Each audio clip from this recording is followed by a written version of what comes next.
What is going on with these bullets? I don't know. I don't see any bullets. How do I get rid of tabs? Where are the tab rules? How do I do this? The cloud is broken. Wow, those are some serious bullets. Thank you. God, I didn't do that on purpose. I don't know how to get rid of it. How do you get rid of tab rules? Tab rule? You got to show the rulers, right? No, I have the rulers. Then you click on the little tab stops, or I don't know. Okay, I think I fixed it. Welcome back to Pride and Accomplishment. I'm Chris. And I'm Jason. This is episode 67. Chris, I am planning on having a shorter episode this episode, if only because we met our quota for, number of minutes live last week, probably 2 or 3-fold. Sure. Yes, I believe that is true. Yeah. But we, again, wanted to continue our bi-weekly tradition. You can catch us every other week on Thursdays. But last week, our last episode was all about our spending habits. We are looking for a clever, catchy name, not how much did Chris and Jason spend on gaming this year. Like, we're looking for a catchy name, and we don't really know what to do. But we want to kind of name that annual event something so that we have something catchy to refer to it as. And it's a tradition of the podcasts we listen to name things cool things. We could call it the Spendies. Oh, God, please no, I can't. No, I think that might be a little much. But something clever, yeah. But we did have a little bit of follow-up. I mean, okay, so the one thing that definitely happens after that episode is I pay very close attention for probably about a month on what I spend on video games, because I now know that it's going to show up on the next year's episode. But eventually I, over time, lose focus on that. But every purchase I've made for about the last month, which hasn't been too much, I have taken particular note of to be like, oh yeah, that's obviously I have to record that for the episode next year. Yes, you sent a message earlier this week because the Steam Lunar New Year sale started, and you seem to be quite distraught about the prospect of all of these games going on sale and being on sale. And I asked, like, what did you buy? I didn't buy anything yet, but I curate my wish list a little bit more than you do, I think. Like, I'm constantly adding and removing things from my wish list based on my interests. You mean you don't have things from 2014 on your Steam wish list? No. If it's gone through a couple sales and I've decided not to buy it, it gets taken off the wish list. Like, I'm not going to buy it at that point. That's smart. So every time a sale happens and everything on my wish list is on sale, I'm just like, everything on the wish list I have to actively choose not to get because A, I don't have time for it right now, and B, I don't need any of it, and C, this isn't going to be the last sale. But everything on my wish list I have recently, within the last 6 months, curated to say, yes, I still want this. So every time it's hard. And the Steam sale, I think the biggest part of this one is I wasn't expecting it. So like the Steam winter sale, you're just like, oh, the Steam winter sale is going to come. I don't know what happened, but I totally forgot about the Steam Lunar New Year sale. And so like I get this email of like everything on my wish list being on sale. And I was like, we just had it was just a month ago. Calm down, Steam. Everything on my wish list is on sale again. And it just hit me off guard. And I was just like, I don't have the mental capacity to say no to this right now. So I ignored that it was happening so that I didn't have to say no. I just ignored that the sale happened altogether, and hopefully it goes away soon. I will say that the emails for the like everything on your wish list is on sale has actually gotten a lot more targeted, because it used to be you would just get like the normal price alert emails from Steam that was like, hey, this thing from your wish list is on sale. And then you would get that like 6 times in a day. But this year for this sale, I got like emails that were specifically for the Lunar New Year sale. Like they were all red and like they had the banner at the top and everything. And so I was like, oh, there's a sale going on and all of the stuff on my wish list is on sale. But I didn't buy anything yet from the sale either. So we'll see if we can stay strong throughout this, the next really trying 2 weeks here. I just don't need anything because I already bought something, and we'll talk about it a little later. On that note, though, one of our mutual friends showed up, like, it's feedback. Oh my gosh. Actually, we should call this feedback, not follow-up.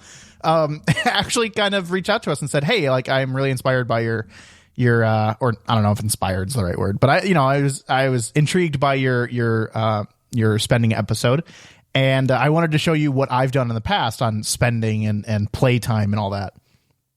And he sent us this like document of like him tracking his hours or whatever, or what he was, or he sent us this document of him tracking his spending going forward, or maybe he did it backwards a year. I don't exactly remember, but he also sent us this document that was like, I want you to imagine like super consulting corporate America kind of like infographic documents that you would put in a PowerPoint for like a board presentation. No. It was the kind of thing that you would put in one of those report covers, you know, with like the clear plastic front and the little thing down the side with the black plastic back. Like, and you have to hand out and put one on everyone's desk when they come into the room. Yeah, at everybody's place at the table.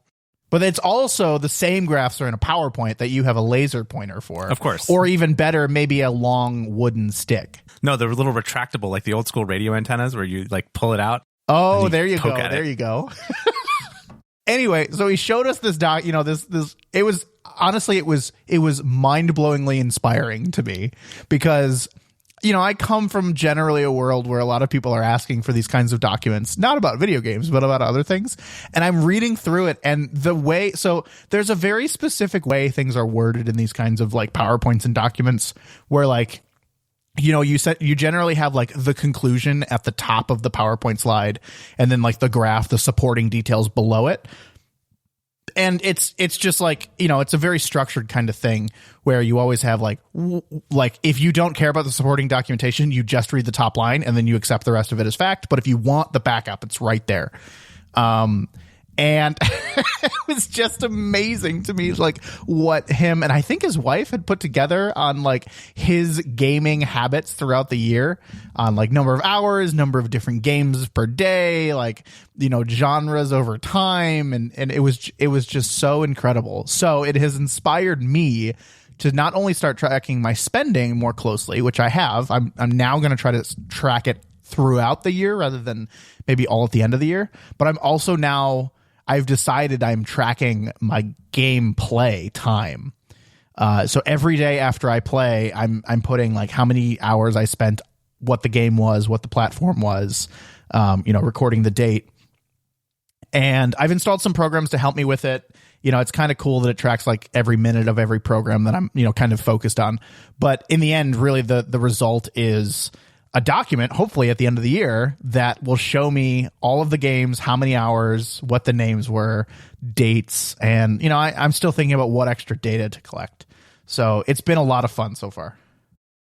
I have started a spreadsheet just to keep track, although I'm kind of trying to figure out a good way that I can make entries to it when I'm not at my computer, because sometimes I'll buy something like on my phone or like I'll buy something, you know, on the PlayStation, which doesn't really show up on the computer.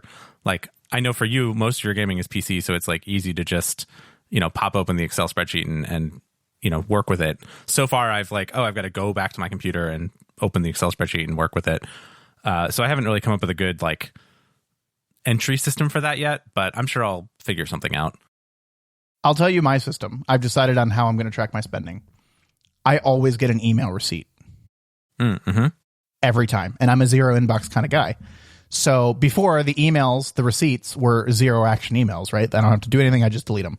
But now those receipts for gaming purchases have turned into an action item email where I have to go put it on my Excel document before I'm allowed to delete it. That's clever. Yeah, I have the problem where my primary interaction with my email is through my phone, so it doesn't like help. Oh yeah, no. My primary cleanup is through my phone. Like I'll just delete stuff that's no action or whatever. But anytime there's stuff that needs action, I'm typically doing it at my desk. I will not be time tracking because I don't think that I can stick with it. And like, I want to do time tracking in my life generally. Like that's a kind of wish list item of mine, but I'm not doing that either. So I don't think that tracking all of the gameplay that I do is going to be in the cards. However, there are some things that where like Sony did a thing where you could see your PlayStation gameplay over the last year, where they showed you like your most played game by hours is, you know, whatever. And you could go through all of that. So if they do that again for next year, maybe when we talk about Jason's time spending, I can pull up some of that stuff and contribute a little bit. I wish Steam let you export that data. Yeah, that would be really nice. They record total playtime, but I don't know that they record like playtime per day or all of I mean, maybe they record it and they just don't show it. But I wonder if you could do a GDPR. Just do a data, like give me all my data requests. A data request and see if they record your play data. That'd be really cool. That'd be a cool experiment. I bet like Steam has a pretty good API. You could probably just like query their API. If nothing else, you could just ask it every day and get your playtime for your games and then just do the math. Like if you just had a thing that ran every day, you know, at midnight or at, you know, 3 a.m. or something, you could just subtract it from yesterday. Yeah. Yeah, I could try that. I wonder, I mean, if that is possible, I wonder if someone's already written it. Oh, I'm sure. Yeah, that seems like the kind of thing where, like, you know, they have that, like, how much is your Steam library worth or whatever. That seems like the kind of thing those people would do. The one problem I have is some of the games I'm actually currently playing are not Steam-based, which, I mean, that's always going to be a problem. But Steam captures probably, I don't know, at more than 70% of it. Sure. But anyway, I mean, all this to say, like, hopefully next year, I mean, we'll obviously have the how much did we spend, but I'm hoping to have something a little bit more, maybe not in the same episode, but maybe also talking about playtime. And it's not, the other thing I really liked is it wasn't just playtime, but it was like, on average, how many games did you play per day? How many days throughout the year did you play a game versus not play a game at all? Because I've been out of town for the last couple of days, so those are going to register as no games played days. And I don't know. I think it'd be interesting to know at the end of the year, like 365 days, how many of them did I push play on a game? I would expect that for me, that would be most days, but not all days. Yeah, I'm gonna guess it's higher than 85%, maybe around 85%. And I'm going to get it. I wish I could record this as well. Maybe I can somehow. I'm going to guess that of that 15% I didn't play a game, more than half of them are because I didn't have access to my gaming computer and the Steam Deck hadn't come out yet. Do you really think that you're going to like take the Steam Deck with you and play it? Absolutely. There were probably 5 different instances on this 3-day trip that I wished I had my Steam Deck. Okay. All right. And I very clearly made the distinction in my head, like, ooh, would a Switch have filled the gap here? I said in my head, like, no, I don't think so. Like, I specifically want the Steam Deck and the games I own on Steam. Interesting. I guess you could just do what I do, which is have all your games on both Steam and Switch. Then you got to buy them twice. Yeah, I know. I have Slay the Spire and Spelunky 2 now, and Turmoil and Hades all on the Switch and also on the computer. Because Spelunky 2 came to Game Pass, actually, which is great. Because I had dragged my feet on buying it because I was like, this is a Switch game. I want it on the Switch. So I did. I bought it on the Switch. And then it came to PC anyway. I will say on the spending follow-up, just real quick, I have actually made a couple of purchases this year so far. And we're not going to go over this every week, but just because it's so recent, I wanted to just mention that the Uncharted Legacy of Thieves collection came out for the PS5, which was a pay $10 if you have the game on PS4, not the PlayStation Plus version, but the actual game. You could pay $10 and get the upgrade for both the Uncharted 4 and Uncharted Lost Legacy, which are both great games. I had them both on PS4. But you get them at higher frame rate and faster load times and all this stuff on the PS5. And you get a movie ticket. If you buy it before February 8th, you get a ticket for the Uncharted movie, a voucher that they'll send you if you either buy the full thing, the full $50 package, or just the $10 upgrade. They'll give you a movie ticket. So I was like, well, I'm going to go see this movie anyway. So this is basically free, right? That's how that works? Yeah, I guess. I don't know. I mean... sure. Let's just tell yourself that. And now, do you have to even count it as a game purchase now? Technically, was it a movie ticket purchase? I put a note in the spreadsheet so that I can spin that later. So we'll see. Anyway, stay tuned. Stay listeners. You got a whole year to wait, but cool data is coming. Jason, do you have any game purchases for this year so far? As of this recording, technically the money hasn't left my account yet. Okay. All right. That's a technicality. Because it's a pre-order. Oh dear. Yeah, well, I think so. I mean, regardless of this one purchase, I'm pretty sure I've purchased other stuff. I've got to look. But yeah, so oh God, I don't have any time right now because we've talked about Guild Wars End of Dragons is coming out, hopefully February 25th. We'll see. By the time this releases, we'll know the actual date. But I'm suspecting it's February 25th. But as we've talked about on the show before, I think we talked about it on the show, is Lost Ark, this action RPG MMO game that was released over in Korea and Russia and I think Japan, and now is coming to, the US and the EU. Fully English, kind of voiceovers now and adapted for these markets.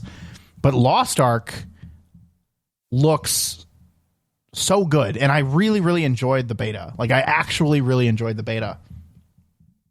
And it comes out February 11th. Well, that's before everything else.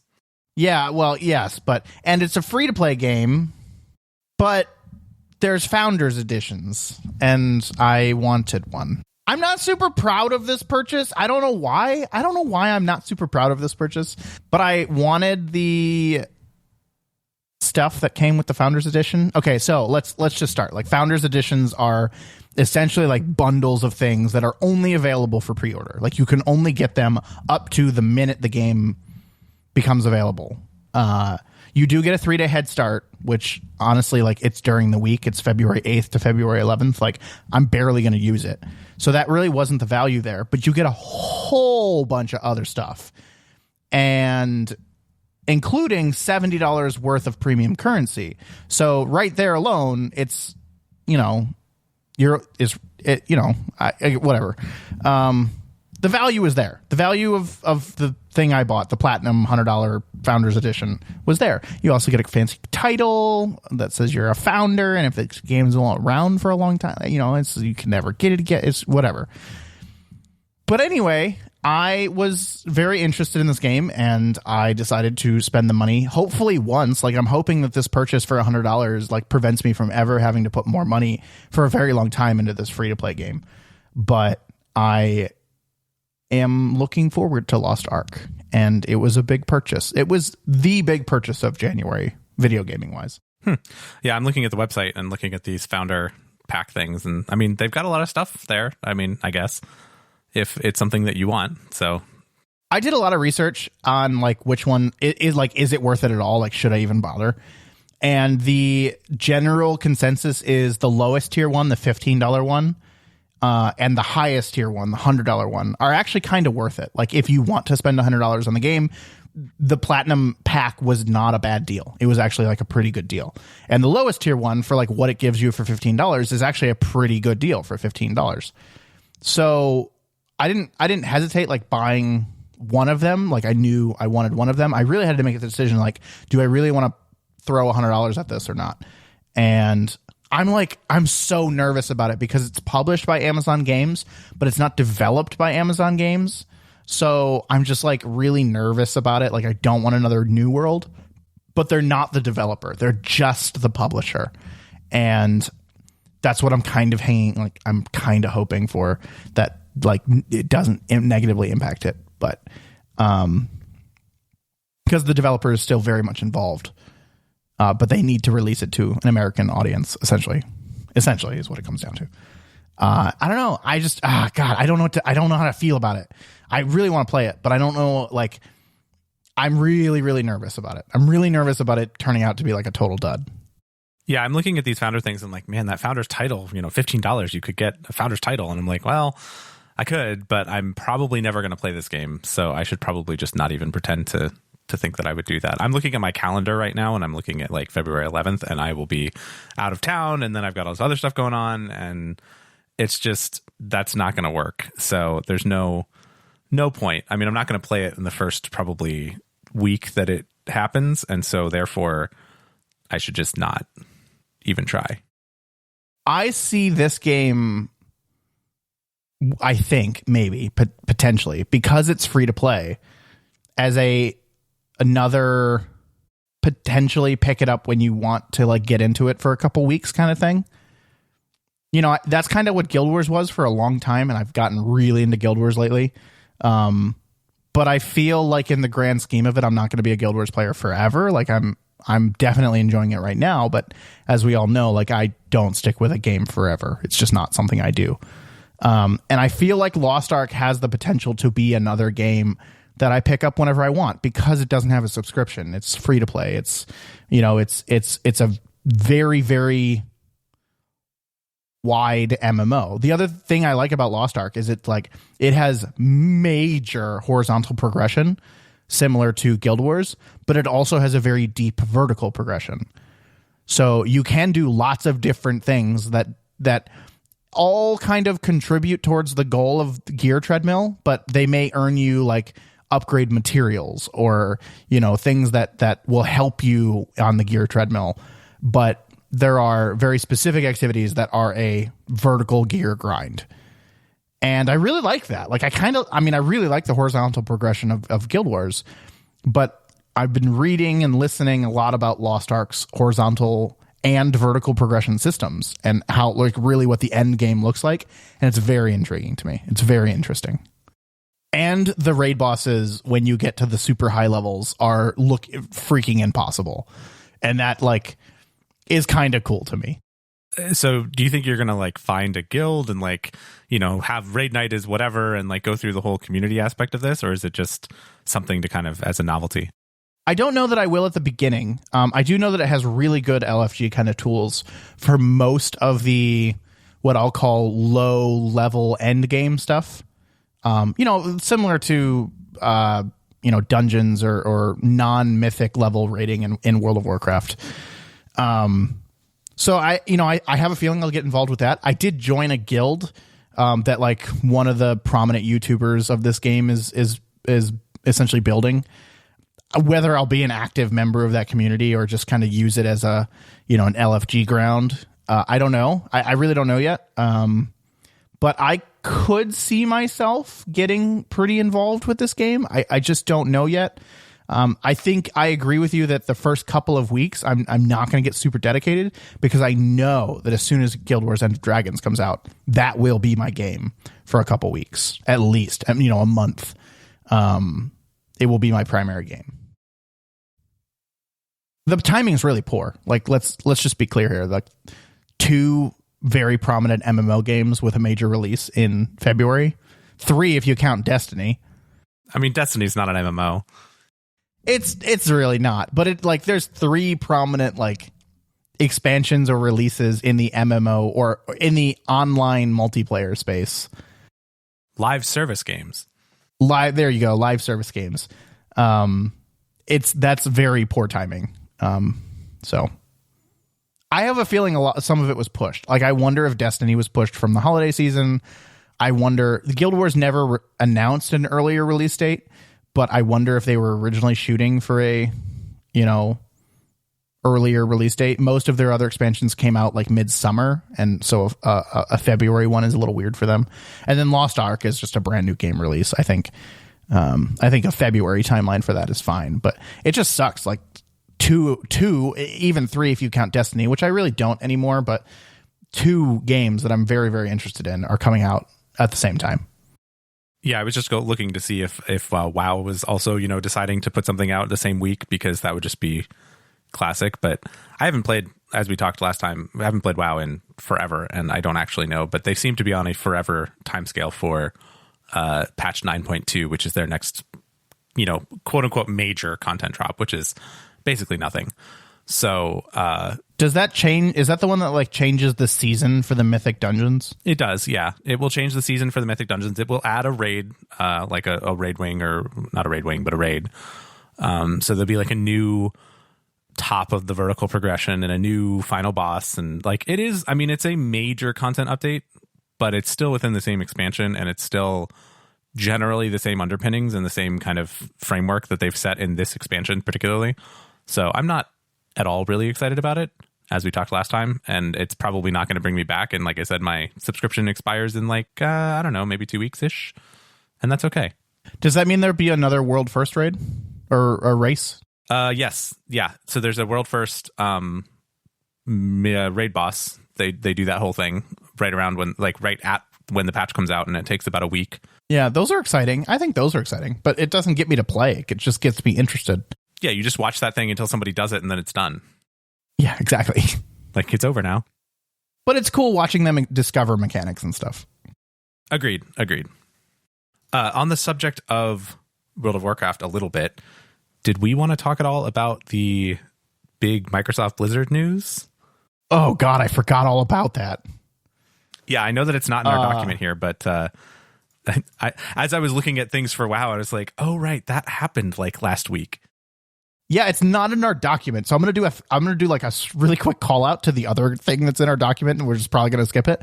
But speaking of games we want to play that are coming out in February, Horizon Zero Dawn sequel, Horizon Forbidden West, is coming out, and we like don't have time to talk about it now because I totally forgot about the Blizzard thing. But I mean, I at least wanted to say it. Yeah, I mean, I recently beat Horizon Zero Dawn, which I know came out like years and years ago, but had a lot of fun with that one. I strongly recommend that anyone who hasn't played it, including Jason, should play it. And on February 18th, which is 2 weeks from this Friday, the sequel Horizon Forbidden West comes out for PS4 and PS5, and I'm very much looking forward to it. So that's my next game. Can I ask, like, I don't want to talk about this for a long time, because we have so much other stuff to talk about. Did you like the ending of Horizon Zero Dawn, and did it set it up for a sequel, or do you have no idea where it's going? It left you on, like, the smallest, I think, of cliffhangers. Like, it was not I don't know, maybe I'm underplaying it, but, like, there was a cliffhanger of a sort, but everything did kind of package up nicely, and I was surprised, actually, as I got towards the end, they did start to mention the term Forbidden West, because that's like, Forbidden West is like the west coast of the United States is kind of the idea, because like you're sort of on the East Coast, I think, is kind of the idea of the first game, and they talk about the Forbidden West. And so in the trailers, at least, and the promo shots for Forbidden West, they show like the Golden Gate Bridge. So like it's taking place like in California, basically. So I don't know how you get there or anything like that, but like there's people that were saying like, oh yeah, such and such was out in the Forbidden West, or like this came from the Forbidden West, and you know, from here to the Forbidden West. So I was surprised, I guess, and I don't know why I should have been surprised, but I was like, oh hey, that's the name of the next one. So I'm assuming they didn't patch that in or anything. I'm assuming it was in the game the whole time, and then they just happened to name the next game Forbidden West. But knowing what I know now and playing it in 2022 and so close to the release of the other one, I'm like, oh, okay, cool. They're kind of setting this up, and I'm very much looking forward to that. And I watched a little like behind the scenes featurette of like them recording the actors, you know, and they did like full mocap and like the whole thing, and it was actually really interesting. Very hyped. So that will be a lot of fun. And then 2 weeks after that, Gran Turismo comes out. So, or 3 weeks after that. Oh God, what is with February? I know. Well, I mean, that'll be in March technically, but anyway, lots of PS5 stuff coming. Very excited. So, in case you've been living under a rock, Microsoft this past week, announced their intention to buy Activision Blizzard King, ABK, which we'll just probably call Blizzard, for $70 billion with a B. Okay, so let's start there. Someone, I don't remember who, either an article, Twitter, maybe Chris, whoever, pointed out to me, you hear 70 billion and you're just like, that's a big number. That's a lot of money. Oh my God. Right. But for me to realize the size of that number, I had to put it in perspective. And the perspective that really, really did it for me was that Disney bought LucasArts Star Wars for $4 billion. And they just bought Activision Blizzard for 70, which is almost 20 times as much. That is insane to me. That is mind-blowing to me. Like, when you make that comparison, because I could think of so many reasons that like Star Wars is bigger, right? More people recognize it. It's a, you know, a multi-film franchise. It's got so many merchandise opportunities. It's got, you know, it's so crazy to me that Star Wars, which is arguably a more household name than Activision Blizzard or any of the brands within Activision Blizzard. Okay. I know. We could argue that. I'll agree. We could argue that. But to me, it seems that way. The one I'm forgetting about is King, which I think is the one that owns Candy Crush, right? Correct. Okay. And that's the one I always forget about. And that's the one that, like, honestly, I don't think we assign enough value to. Yeah, no, that's definitely the case. I mean, Candy Crush makes them a lot of money, I think. But also, Call of Duty is included in this, and Warcraft and StarCraft and Diablo and Overwatch. So, like, there's... Which theoretically are only household names to gamers. Yeah, I mean, I guess that's true. There was technically a Warcraft movie. It was bad, apparently. I don't know. I didn't even see it. Good point. But I mean, like, if you walked up to 100 random people, sample size, you know, whatever. Sorry. If you walked up to like 100 random people, right, with spread across like demographics, I think, maybe I'm wrong, that more people would recognize Star Wars than Call of Duty. Then Call of Duty. Yeah, then Call of Duty. Yeah, sure. Yeah, maybe. I don't know. You're probably right. I don't know. It doesn't matter. Like in the end of it, like, they're paying $70 billion for this, so they must have thought it was worth it, which apparently is, you know, lower than what it was worth 2 years ago. Yeah, I guess we can touch on it very, very briefly here, but Blizzard has been in the news a lot lately because of their kind of treatment of some of their employees and because of some of their executives not being good people, or at least so the news says. I don't think we're here to kind of litigate that, but just wanted to mention it. And that's why there's been a lot of kind of devaluation of Blizzard in general, is because there's been a lot of stories about how their leadership is not the best. My favorite story around this is like 2 weeks before this news came out, you know, Blizzard was in the news again for something negative, right? And I think what the CEO of Xbox, or the, you know, SVP of Xbox, or whatever his title is, Phil Spencer, was just like, we're going to have to reevaluate our our relationship with Activision Blizzard. And then 2 weeks later, apparently that reevaluate relationship means just freaking buy them. I mean, this is not the kind of thing that just happens in the course of 2 weeks. So I'm sure that he already knew that was kind of in the works, but maybe that was just an ultimate, like, I don't know, troll thing. I think this is good. I think it's a good thing. Overall, I think it's good for gamers. I think it's good for Microsoft. I think it's good for Blizzard. I generally think this is a very positive thing. I agree. I think it's generally good. I don't know. The biggest question mark is, like, what does it do for cross-platform gaming? Because Blizzard was one of those, like, very... I mean, PC-centric was most of their stuff, but then they had Call of Duty, which is more Activision, but either way, and it was more multi-platform, and that was like, oh, Call of Duty is on everything, and you can play it on PC, Xbox, PlayStation, whatever. And Sony and PlayStation have enjoyed kind of a lot of priority stuff with Call of Duty. Like, they have chosen to, you know, pay a bunch of money, I'm sure, for marketing rights, but you get, like, this thing comes first on PlayStation. And so, like, PlayStation was kind of like the main home for Call of Duty. So now they're going to start to, like, claw that back, I guess. I don't know. I mean, I kind of don't care because I have a PC that can play games and stuff. But from a like competition standpoint, it's a little bit like, should we be concerned about this? I mean, it's probably fine, but I don't know. Yeah, I can see that. I mean, anytime one giant company gobbles up another giant company, there's one less giant company. And that is a reason for concern. I don't know that this is, to me, very impactful. And in general, I think Microsoft is leading the way on saying we see PC gaming. It's where everything is headed. And I wonder and consider whether this will push PlayStation even faster to the PC market. I don't know. Maybe I'm just being hopeful, but it solidifies my suggestions and advice to everyone that PC gaming is where it's at now. You know, especially if you're a PlayStation player, like you need a PlayStation and a PC. If you want to play all the games, but if you want to play, I mean, in some regards, the best games, depending on your point of view, I'll just go ahead and, put that flag in the ground. The PlayStation is still the place to be, because that's where you're getting your Horizons, that's where you're getting your Uncharted, that's where you're getting Gran Turismo, that's where you're getting, I mean, like all of those first party things coming from Sony, I think are better as far as like cinematic or like storytelling games than almost anything that I know of on the Xbox platform.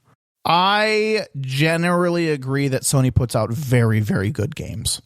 And it's the reason I buy PlayStations, right? Because I want their first party exclusives. Everything else I'm playing on a PC. Everything else. And I don't think that the PlayStation console is a particularly revolutionary thing that requires me to play on it. The only reason I play on it is exclusives. And I don't really like that. But I don't see, I mean, maybe I'm being biased because I have a PC and I like Microsoft a little bit. Generally, Microsoft has done good things for the gaming community. I don't think it's a huge deal that Call of Duty might not be on the PlayStation anymore. I don't know. I mean, I think it's a big deal to PlayStation. I don't know that it's a big deal to us. Sure, it's a big deal to PlayStation, but like, I don't know. It just doesn't seem. I'm not worried about it. I don't think it's going to be like industry ruining. Do I like the idea of not being cross-platform? No. Do I understand Microsoft being the one that says we're not going to be cross-platform? Yeah, I guess. I wonder if Microsoft's going to do the evaluation and say, man, we really can't not sell Call of Duty on the PlayStation. I mean, they can. They certainly can. I think I read an article that said that they were going to keep the next 3 Call of Duties on PlayStation at least, just because they're like already in development, I think. Sure. Yeah. And so they're just like, that's kind of the status quo, but that's going to be what, 2022, 23, 24. And after that, who knows? But after that, I mean, a lot can change in 3 years. Right. So who knows if, I mean, PlayStation's even going to still be kind of on top. But I mean, I'll say in defense of the hardware of the PS5, for me, so I have a PC that has a GTX 1070 in it, and graphics cards, as we all know, are like impossible to get, and consoles are also impossible to get. But I actually think that consoles are slightly less impossible to get than graphics cards. And so for me, the PS5 is actually the best GPU in my house by a decent margin, I think. Yes, but you've also not put the same amount of effort into getting a graphics card. I don't know that I agree with you that graphics cards are harder than PlayStation's. No, maybe. But also, a PlayStation is half the cost of a 3080 or something like that. Like the whole console is like, $400 or $500, whereas like a really good GPU, like a 3080, 3090 or whatever is $1,000, like MSRP, and then you've got the scalpers. Like, I think that there is a definite value proposition for console gaming, even in the world of PCs, because consoles are like, okay, we pick one spec, we make a bajillion of them. I mean, we make, whatever, 50 million PlayStations or whatever, and they're all the same, and it's a standard platform, and it's very easy to code for and work with.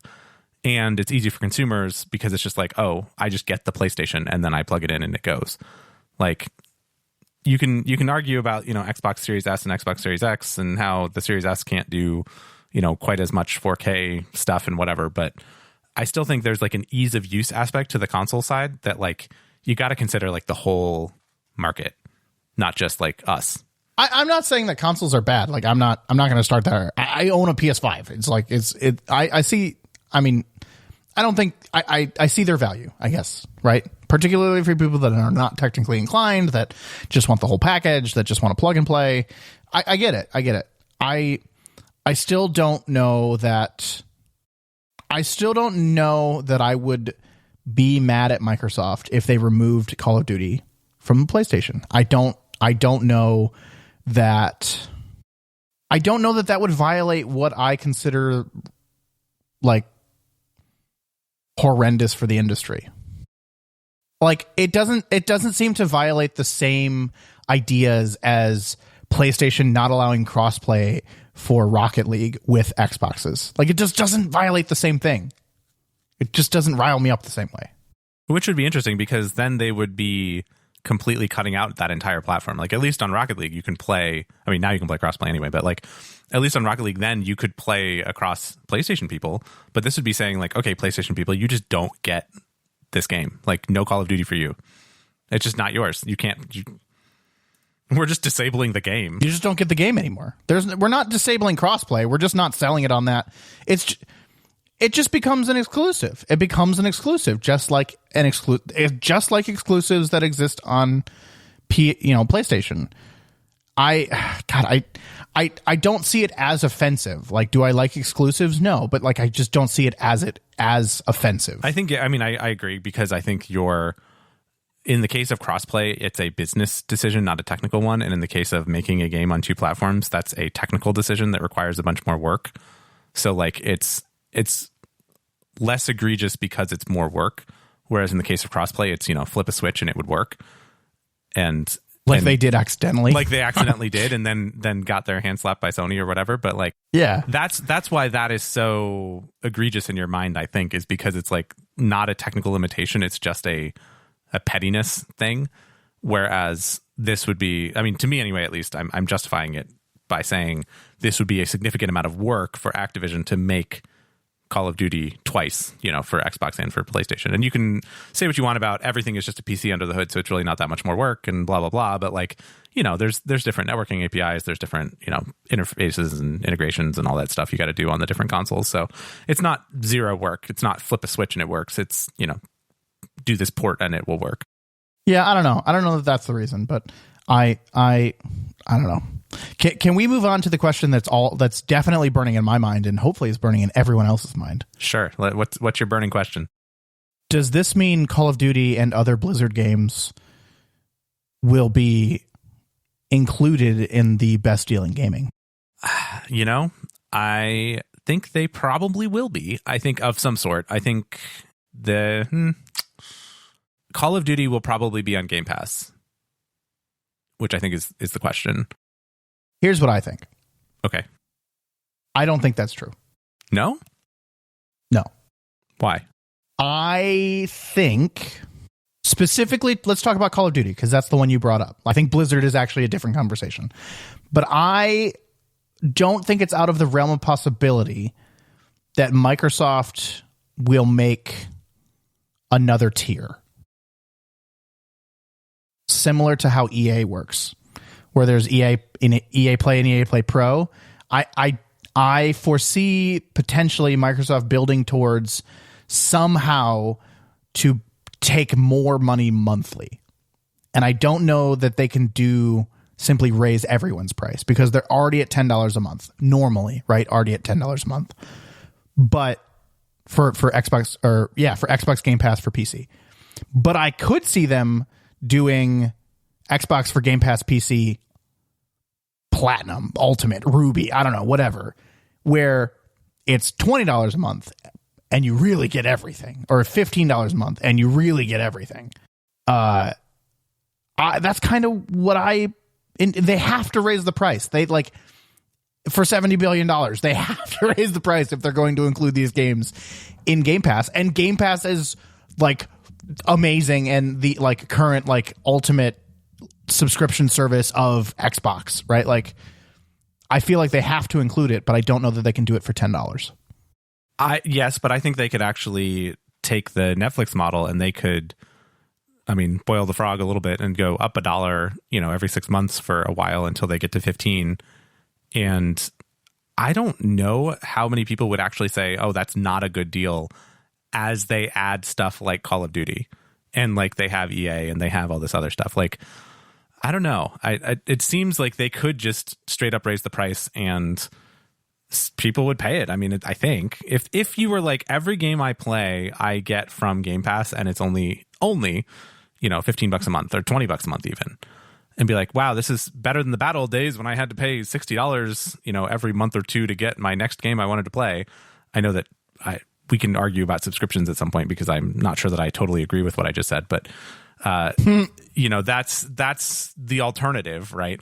I don't know that it's out of the question that they would just because they went from Game Pass for PC as $5 as like an intro price for like 2 years as a quote unquote beta, which I don't know if it was really beta, but whatever. And then they bumped it up to $10 to be kind of more in line with the regular Game Pass product. I could see them just saying, it's going to be, $13 now for regular Game Pass, and then, $18 for Ultimate. Yeah, maybe. The big burning question that's on my mind is, what are they going to do with World of Warcraft? Because WoW already has its own $15 a month subscription, and I don't think they would get rid of that altogether. But the question in my mind is kind of, would they say, if you're a Game Pass subscriber, you get a discount on your WoW subscription or something like that? Yeah, or you can get Game Pass and a WoW subscription for $25 a month. Yeah, something so that it's a significant kind of discount on the WoW side. Maybe. I don't know. I think they might. I think that'd be cool. I think they should. Well, because like I'll ask it a different way. And this is maybe, I don't know, if WoW was included in your Game Pass subscription that you're already paying for, and you could jump in, jump out without having to like start up a credit card charge or not, like, would you do it? Like, would you try it more? Like, would you jump in, jump out? No, if it was just WoW, probably not. But I'm now thinking of another thing that they could do. If they did Xbox Game Pass PC for $10 a month, and then the quote Activision Blizzard add-on for $15 additional per month. $15 additional? My goodness. Wait, which gave me a WoW subscription and all of the Blizzard Activision games. I don't know. That might be a deal I would take. That's close. Like, that's something I would consider. Yeah, I don't think they could do it that expensive. I don't know. Like, maybe, probably not. But, and I also don't know that there's a whole lot of crossover between Call of Duty players and World of Warcraft players. Maybe I'm wrong about that. I don't know. Someone can fact check me. But the thing that I'm kind of putting here is, you have a lot of people already playing for WoW who don't necessarily play the other games. You have a lot of people that play the other games that don't necessarily pay for WoW. Can you put them all in one subscription, and overall, will your revenue go up? Right? That's really the question, is if you put them all together in one $15 subscription, does your overall revenue go up or down? And if their studies or think groups or think tanks or whatever they do says this is going to go up, your revenue is going to go up if you do this, they might do it. The thing that leans me away from it, the thing that leans me away from World of Warcraft being included in all of this is, well, maybe not World of Warcraft, but the thing that leans me away from including Call of Duty and all of this in a subscription type service is, I feel like Activision Blizzard would have already done it. Ubisoft is doing it. EA is doing it. Microsoft is obviously doing it. Like, everyone else is doing it. Why did Activision Blizzard never do it? Why didn't they create their own $25 a month for everything Activision Blizzard and a WoW subscription? Yeah, I feel like Game Pass is a different beast. I think it's just a different thing. Like, I don't know. Microsoft has a different strategy than Blizzard would have. And you're right. Those kind of markets were different, were separate between Call of Duty and WoW players. And WoW has always had a subscription even before Activision bought Blizzard. So there's kind of precedent there. But it seems like very like right there for them to combine the subscription of Game Pass with the subscription of WoW and give you some kind of favorable price. I don't know. We'll see. Now, what I do think they're going to be able to do is you're going to be able to get a Creeper Mini in World of Warcraft. Oh gosh, is that a Minecraft thing? Yes. Ugh. And you're going to be able to get a I don't know. Give me a World of Warcraft thing. A Murloc. You're going to be able to put a Murloc in your Skyrim game. Okay. Because remember, Microsoft also owns Bethesda. Yeah. I don't know. I mean, game studios or owners or whatever are notorious for this already. Like, what did they do in Guild Wars 2? They recently did like a crossover in Guild Wars 2 to another game that Tencent owns. I can't remember what it was, but these, you know, all kinds of crossovers here. I think you will see World of Warcraft crossovers in other games. Now, whether you see Minecraft crossovers into World of Warcraft, I don't know. That might be a little bit of a joke, but I wouldn't be surprised. Ugh. I mean, fine. I get it. I do appreciate when Sea of Thieves gets, you know, crossovers, but I don't know how I feel about this with World of Warcraft. Yeah. What if Sea of Thieves gets like, oh God, what's another Blizzard? Siege tank from StarCraft. Gosh. No, I don't think we need that. Chris is done. He's out. This is no longer a good idea. Yeah. Is there any way I can write a letter so that they can just not like make this deal happen? No. Nope. Very briefly, speaking of Sea of Thieves, they did a 2022 preview for Sea of Thieves this week. So much news. I saw the video come out. It seemed like you and one other guy was really excited about it, but I didn't watch the video. I didn't watch the video either, but I got the breakdown, the bullet points from him. And it sounds like they're actually going to like put some thought into dynamic content, or like not dynamic content, but like evolving content in the world of Sea of Thieves. Oh, like live events and stuff? So they're going to have like monthly events that are all kind of like time gated and time limited to like encourage you to come back and play that game, which is, in my opinion, very, very needed, because there's not a lot of reason to play that thing between, you know, Tall Tales or whatever. Yeah, the only reason you go back is to like gain the top level of all of the reputation, right? Yeah, and even then it's like every other month or every 3 months we like get on a kick and go try to do it. But like, yeah, it's not, there's nothing that's compelling about that game, but they're talking about how they're going to make it more compelling. That's good. I think maybe. Yeah. I mean, I'm really excited to see what they do. I don't know when it's going to happen. Like, I don't know when it's going to start, but it's sometime in 2022. They did also say, you know, not that it matters at all, but they are shutting down the arena, which is their PvP mode that I tried to play once and got yelled at in Russian a whole bunch. And that was a miserable experience. So no love lost on that. That writing's been on the wall for a while, right? I mean, I would think so. They basically just said like, yeah, we're going to put our efforts into, you know, other stuff. And I'm like, yeah, no, good call, guys. That's definitely the right thing to do. Were they putting efforts into arena? I don't know. I mean, I guess they've got to keep servers running or something. Okay. Well, okay. I don't think a big loss there. No, I think that'll be fine. But the interaction there and like the more content updates and good reasons to come back to the game, I think all of that sounds excellent, and I look forward to it. Maybe, I don't know, I didn't watch the video, maybe they'll fix their battle pass. Maybe. Every time we talk about it, I don't want to dig into it again, but maybe. Just like, yeah, okay. Sorry, I didn't mean to get you started there. Nope. Just go listen to another episode, like literally any other episode. Well, that's good. I mean, I don't think that'll draw me. It's a good game. It's a really, really good game. I think you playing it more, I might get into it a little bit, but I don't have as much of a draw to it as you do. But that's good. I think that the events that will bring you back more regularly is something the game really needed. It was a very static game in its world, right? The game was made by players, and I think that they are starting to see that PvE is much more important than maybe they originally put efforts towards. And it sounds like they are starting to put more effort into PvE, regularly changing PvE. Right. And that's the key, is that, you know, regularly changing, because the example that was given was like, oh yeah, this particular outpost is going to be on fire, you know, for the next season or the next, you know, month or whatever. So it's like, oh, well, I guess I can't stop there, or maybe there's a story content that's on that island, or like, I think that, you know, for the longest time, everything has all just been kind of timeless in Sea of Thieves, and like you can just do it whenever. And having a little bit of stakes to the world seems like it might be a good idea.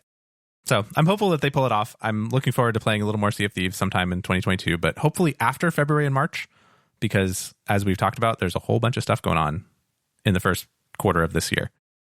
Just a few things, nothing major. Just, things here and there. Just like 6 giant games. Okay, well, today was a whirlwind, as always, because that's how we do things, and we are totally off the wall for our show notes. Let us know what you think. I would be interested to see, I have a fun, one of those things they put at the end of the YouTube videos that are like, let me know what you think. I really do want to know if anyone thinks there will be cool or dumb crossovers from Blizzard Activision to other Microsoft-owned properties. That'd be a fun little, let us know. Who will make Chris groan the loudest? Yeah, yep. Mm-hmm. But no, let us know what you think about that whole thing. I think that'll be fun. For one of us. Yes, it'll be fun for me. But otherwise, let us know what you think of the whole Microsoft Blizzard thing. I think Chris and I are both generally pretty positive about it. So I'd be interested to hear an opposing viewpoint on that. Someone that thinks it might not be a good thing. Be on the lookout for content surrounding Lost Ark and Horizon Forbidden West, maybe, no spoilers. And, Guild Wars End of Dragons, maybe release date and some other info coming out before our next episode. But yeah, no, cool stuff. Hit us up. You can get in contact with us and talk with us and chat with us and join the community by going to discord.pnapodcast.com. If you want to find any of our older episodes or read our show notes, or get in touch with us via email, you can visit our website, which is pnapodcast.com. That's P, the letter N, the letter A, podcast.com. If you're enjoying the show, we would love if you could talk about it, share it with your friends, and generally just, spread it around a little bit. Thanks for listening, everyone. We'll talk to you next time. I'm considering getting a Mac Mini. Oh, why? Because I have this really nice, quadruple monitor setup right here, and I thought about it and I was just like, you know what? I should have a second computer here. I was like, well, do I really need another one? Do I want to just plug in my MacBook Air, the M1 MacBook Air can only drive, from my knowledge, one additional monitor. Yep. Mm-hmm. And it can't do clamshell. I don't know. I haven't really tried that hard. And clamshell, but I need something that can drive at least 3 monitors. 3? Yeah. I've got a 3-monitor setup just mounted. Okay. So I'm thinking potentially either a Mac Mini if they put the Pro in it. Yeah, I was going to say you're going to have to wait for the Pro. Yeah, I'd have to wait for the Pro. Or I really don't I feel like a Mac Mini would be cheaper than a MacBook Air. Or sorry, a MacBook Pro. MacBook Pro with a Pro. Almost certainly. God, I hate this naming convention so much. I want an M1 Max with an M1 Pro in a MacBook Pro. It's stupid. Yeah, but I mean, if you were going, it would be, I would say your base It'd be price, a desktop computer. Yeah, I think your base price would be about $2,000 or so for a MacBook Pro with the Mac M1 yeah, and I don't want that. I think a Mac Mini with a M1 Pro is actually really what I want. That's actually what I want here on my desk. Yeah, I mean, and I can say that the Mac audio in world is much easier to deal with than Windows for recording. And that's actually honestly exactly what I'm thinking is I really like my M1 MacBook Air, but I don't think I don't trust it enough to record a podcast, really, honestly. It could totally do it. It could absolutely do it. It could totally do it. I'm not that worried about it, but I want it. I want something solid and established here on my desk. And I think, again, that's what the Mac Mini is for. It fits the description perfectly. And an M1 Pro would be nice for editing and all that. And I don't know. I just think I hear a lot of podcasters talk about it, and it just seems really cool and nice. But they all spent the money on the MacBook Pro, which I would do if money was infinite. But I really don't need it. Well, I'm talking to you right now on an M1 Max MacBook Pro, and it's great and continues to be great. I bet it is. So I can fully endorse this strategy, other than you may have to do a little bit of dongle magic to get all of the monitors connected or whatever. But yeah, that's a good question. How do you deal with multiple keyboards and mice? Do you have a KVM and it works well? So what I have on my desk is a USB AB switch. So it's not a KVM. It's just a thing that has it's basically a USB hub with 2 host computers on it. And it has a button on top, and I push it, and it switches between. Gotcha. It's a KVM without the V. Yes. Yeah. Except, I mean, it's a USB switch. So I have. Sure. I have actually attached to it. I have 2 mice, 1 keyboard, and an extra, and like the USB port on the keyboard, all connected to this little 4-port thing. And then when I push the button to switch it, it switches between my gaming computer and my other setup, which is attached to a docking station, which is a work docking station that works with my work laptop. But then the work docking station happens to be Thunderbolt using a USB-C connector. And so I can plug that into my Mac, and then that gives me most of what I need as far as the displays. And then I do have to plug in an HDMI cable to my MacBook Pro just for reasons. So how do you switch the displays? They switch themselves. What I do is I put the computer to sleep. I put the tower to sleep, and then I just move the mouse, or switch the keyboard and mouse over to the Mac, and then push a button, and then the Mac takes over and is like, oh, I'm awake now, and I'm setting up all my monitors. That makes sense. I don't know. So it's like KVMs are way expensive, and especially one that could do 3 or 4 monitors would be like $400. Like, they're very expensive for some reason. Yeah.